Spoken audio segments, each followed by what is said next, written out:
What's up, class? This is my third time talking about this video, or trying to film this video. And so I've kind of gotten tired of talking about it, but I got to get this assignment done, so we're going to talk about it one more time. I really hope it works. The first time I ran out of storage, and it didn't save. And then the second time, it just didn't save. So, who knows? I don't understand phones. But, we're back in it. So, really excited about the reading this week. I really appreciated what he had to say. And with all that being said, I'll cover, kind of a little bit of an overview of everything, just kind of break it down.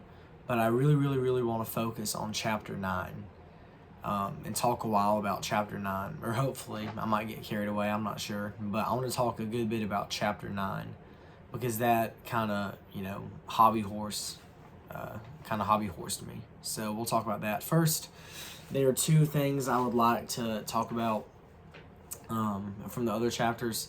The first, I just found it really cool, so I'm going to share it with y'all. I know y'all already know this because you hopefully read everything. But the new TV, commercials, all that stuff, they kind of form it to where you don't have to have any previous knowledge. And I really see the benefit of that, because here's a little story. I got into The Office a couple years ago, as most people do. And if you don't know what that is, it's a TV series. I don't know if we have anybody who's not from America in this class. But I got into The Office a couple years ago, and if you know the show, a couple seasons and they merged, two different groups. Well, I watched season 1, it was great, and I was like, man, I'm going to skip, a couple seasons in. And I skipped past the merge. And I remember looking at it and watching it and being like, oh my goodness, what is going on? And I was like, this is awful. And I had to go back and, watch it in order like you're supposed to. And that was just a big deal because I didn't have the previous knowledge needed and I couldn't understand it. And so if TV can make it to where you don't have to have that previous knowledge, then you're fine. They have you hooked. The other thing that was big about them is that it didn't have any perplexity. I forgot what word he used. Got my notes here.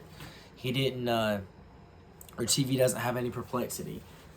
And I was like, wow, that's crazy. It doesn't make you think. It doesn't stimulate your brain. And a lot of that we see, it's just mind-numbingly shallow. You can just watch it, zombify yourself. It's crazy.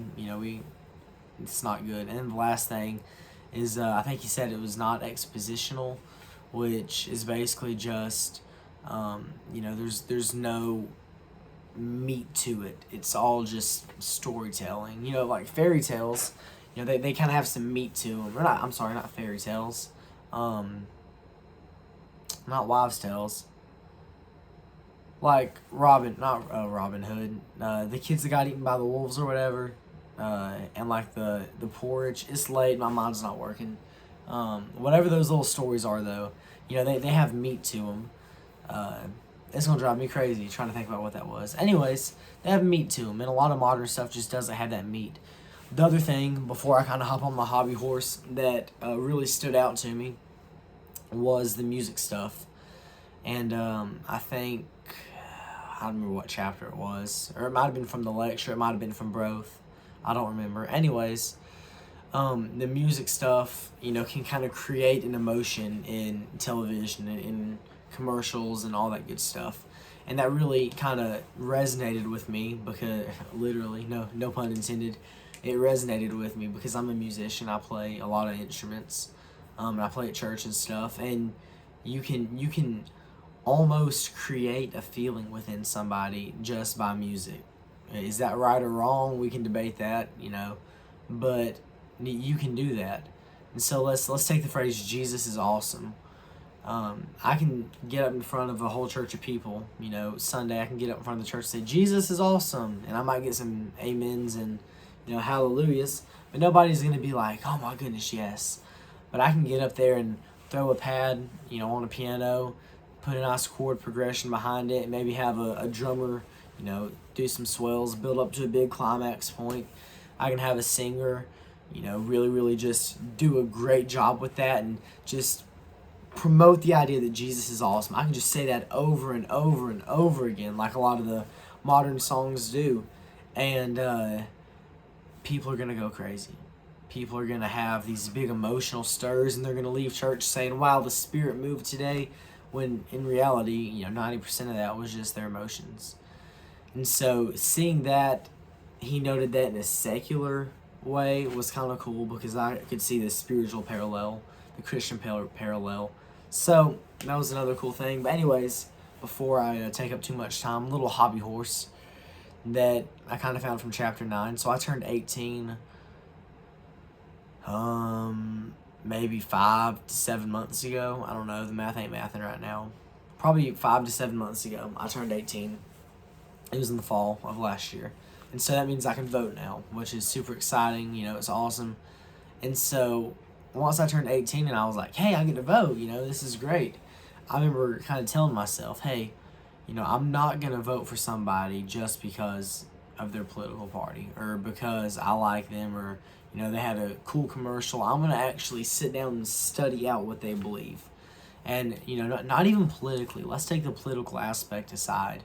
Let's just think about, religious things. I don't want to vote for somebody who's going to try to, promote abortion, who's going to try to take away free speech, who's not a Christian. I want to vote for somebody whose religious beliefs align with mine. And then, even more, I want to vote for somebody whose political beliefs align with mine. And hopefully most Christians are going to be, kind of together on that. But a lot of people don't do that. A lot of people just say, hey, this person's a Democrat and I've always voted Democrat, so I'm voting for them. Or this person's a Republican and I've always been a Republican, so I'm going to vote for them. And that's not right. One of the big things, I'm pretty sure this was in the lecture, might have been in both, I don't remember. But, no, I think what I'm thinking of was the lecture. Professor Henderson talked about how the, average time of a commercial is 30 seconds. I think it was 30 seconds. But now, it's even more like 5 seconds. You think YouTube, you skip the ads after 5 seconds. Nobody watches ads. Like Instagram, things like that, the pop-up ads just come and go. And so you really have 5 seconds to get your idea to somebody. And politicians can't get their ideologies out there. They can't get their whole, political lineup out there. They can't say what they believe out there in 5 seconds. So what do? They slander their opponent. Because if 10 times a day for 5 seconds I hear somebody's name getting slandered, I'm not going to want to vote for that person. Is these, true accusations? Are they false accusations? I don't know, because I don't do research into it. I don't know if this person is good or bad because I don't do research into it. I base my whole political opinion off of just 5 seconds of slander I hear. That's what so many people do, and it's awful. We should not do that as the people. As Americans, it's our duty to vote for not only who we think is best, but who we think is going to lead us the best. And we do that by trying to align our worldviews with God, and then voting for people whose worldview aligns with us. And so that's my hobby horse. I know that might, be annoying or whatever. I hope that's okay, kind of ranting on like that. Anyways, I look forward to hearing from the rest of you guys, and I guess we'll see each other in other classes. Y'all have a great one.